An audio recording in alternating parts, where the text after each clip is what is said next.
आज मैं आपको एक नया रूल के बारे में इंट्रोड्यूस कराने जा रही हूँ।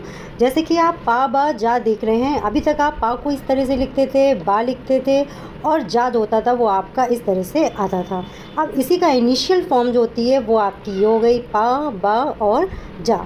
इनका यूज़ हम किस तरह से करते हैं आइए हम वो भी देख लेते हैं। जैसे अभी तक आपको लिखना होता था, जैसे आपने लिखा ये पा, इसमें कोई भी वर्ड लगा दिया, जैसे पक लिखा है तो आप अभी तक कैसे लिखते थे पा और का, ये हो गया पक।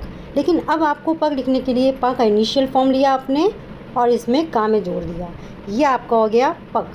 अभी तक आप बा लिख रहे थे तो बा ये था, ये हो गया बक। अब आपको बक लिखने के लिए आप इस तरह से ये इसकी फॉर्म लगाएंगे, ये हो गया आपका बक। आइए इसके बाद प्रैक्टिस हम करते हैं। आज मैं आपको एक नया रूल के बारे में इंट्रोड्यूस कराने जा रही हूँ। जैसे कि आप पा बा जा देख रहे हैं, अभी तक आप पा को इस तरह से लिखते थे, बा लिखते थे और जा जो होता था वो आपका इस तरह से आता था। अब इसी का इनिशियल फॉर्म जो होती है वो आपकी ये हो गई पा बा और जा। इनका यूज़ हम किस तरह से करते हैं आइए हम वो भी देख लेते हैं। जैसे अभी तक आपको लिखना होता था, जैसे आपने लिखा ये पा, इसमें कोई भी वर्ड लगा दिया, जैसे पक लिखा है तो आप अभी तक कैसे लिखते थे पा और का, ये हो गया पक। लेकिन अब आपको पक लिखने के लिए पा का इनिशियल फॉर्म लिया आपने और इसमें का में जोड़ दिया, ये आपका हो गया पक। अभी तक आप बा लिख रहे थे तो बा ये था, ये हो गया बक। अब आपको बक लिखने के लिए आप इस तरह से ये इसकी फॉर्म लगाएंगे, ये हो गया आपका बक। आइए इसके बाद प्रैक्टिस हम करते हैं। आपने उनके नियम सीख लिए, अब आप इन वर्ग में लगाना सीखिए। देखिए का वर्ग आपका, आप जानते हैं कि का वर्ग में आपके ये वर्ड आएगा, जैसे कि ये का है, ये आपका खा है, ये गा है, ये घा है। इसी में अगर आपको प ब जा के ये इनिशियल फॉर्म लगानी है तो आप किस तरह से लगाएंगे, चलिए हम वो चीज़ देखते हैं। आइए देखते हैं। जैसे ये का है, अब आपको लिखना है पक तो आपने ये लिखा पक। आपको लिखना है बक तो आपने बा की इनिशियल फॉर्म लगाया, ये हो गया बक। आपको लिखना है जग तो आपने लिख दिया जग। इसी तरह से जो भी ख ग घा भी है उसमें भी आप यही वर्ड यूज़ करेंगे।